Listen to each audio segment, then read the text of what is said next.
Hey guys, you're watching Phone Arena side-by-side video comparison of the Apple iPhone 3GS and also the HTC EVO 4G. You probably just checked out our recent side-by-side comparison with the Droid Incredible and the EVO 4G, but this time around we're just going to take a look at Apple's pride and joy.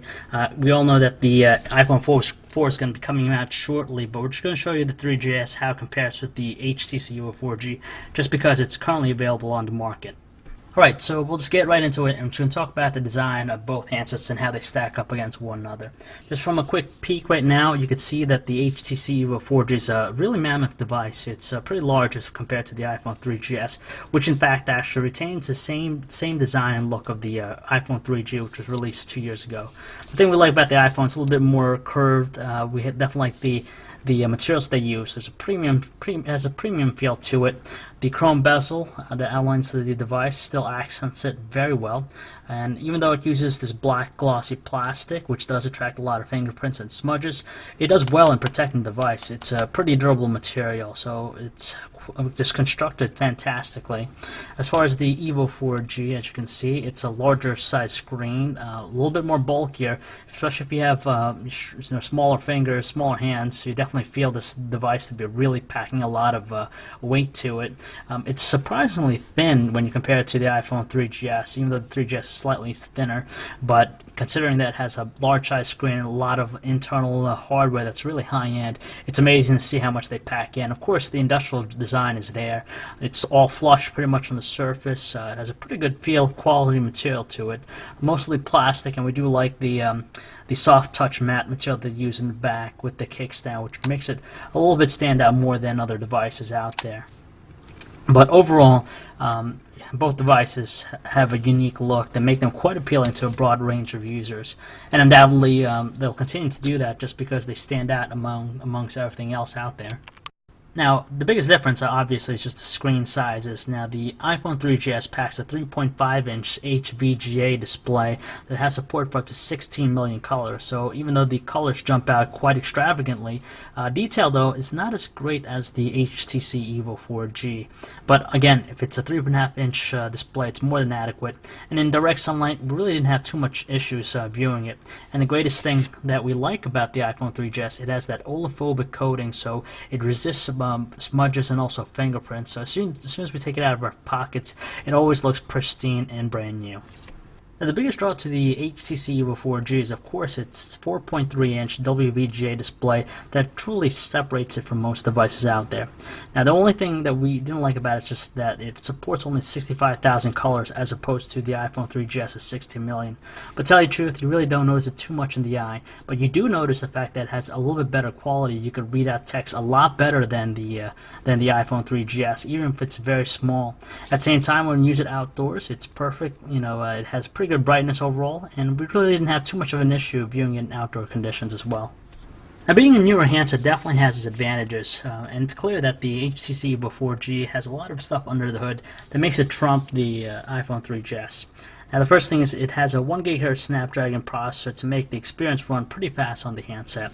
It also has a micro HDMI port, so you connect it to a television or something and watch your videos. Touch-sensitive buttons, just like what we've seen on other Android handsets. And on the top, you have a 1.3 megapixel front-facing camera, so you can do video chat or also take self-portraits. And finally, in the back, you have the 8 megapixel autofocus camera with dual LED flash, just to complete the overall experience. On the other hand, the iPhone 3GS has been available for almost a year now, and of course its specs have been easily surpassed by other handsets, but when it was first released, it was actually quite impressive. So real quick, it had also, the iPhone 3GS still utilizes the same exact hardware button on the front to bring you back to the home screen. Everything else remains pretty much intact. You have your proprietary charging port here, your volume rocker, your vibrate switch, unlock and on your power button, your 3.5mm headset jack, and of course on the back you have the 3 megapixel autofocus camera. As it stands right now, the HTC EVO 4G is running Android 2.1 with the Sense UI running on top of it. And to say the least, Sense UI is definitely one of our favorite customizations right now for Android, just because it integrates a lot of social networking stuff directly on the handset. For example, you have Friend Stream here, so you can actually view all your friends' status updates on Facebook and also Twitter. And you can even respond there. As a whole, Android has a lot of personalization, so you can change things like different live wallpapers to give really eye-catching looks, and also a lot of different icons or even widgets to just personalize it to your taste. The only thing with Android is that there is a lot of learning curves, as there's like the menu button you got to press for different applications. But after that, after a while of getting used to it, it runs pretty smooth, and we definitely like the productivity aspect of it, as you could run multiple apps, do multitasking, and very large screen, so you could type away messages if you want to. Overall, it's just a fantastic platform on the device. Now, from a quick glance, the iPhone 3GS might be running the same exact platform that the original iPhone was running back in 2007. But there's a level of detail that's paid attention to, specifically just the fluidity and also intuitiveness of scrolling. As you can see, it's uniform throughout everything that you do. When you're scrolling between the icons here, it's very smooth. There's no lag or choppiness associated with it. Even when you're scrolling long listings, it's able to keep up pace, and it has this very smooth and rich animation to it. And on top of that, it has also probably the best on-screen QWERTY out there. It's quite usable, quite responsive, and of course with the predictive text options makes it quite usable, to say the least. Now, the only thing that's missing with the iPhone 3GS is of course multitasking and personalization, but hopefully iOS 4 is going to solve all that when it comes out very shortly.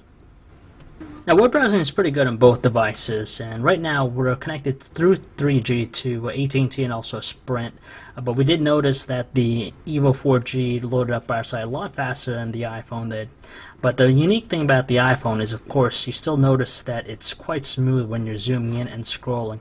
It has a very fluid nature, and there's also kinetic scrolling going on, but we find that the iPhone 3GS does a better job as far as web performance. Granted, though, the EVO 4G has some flash elements enabled right now, so you could view certain content, but we just like how the iPhone 3GS automatically adjusts the text on the screen to fit the width, so it makes it really easy, and again, it has that really good motion to it when you're scrolling.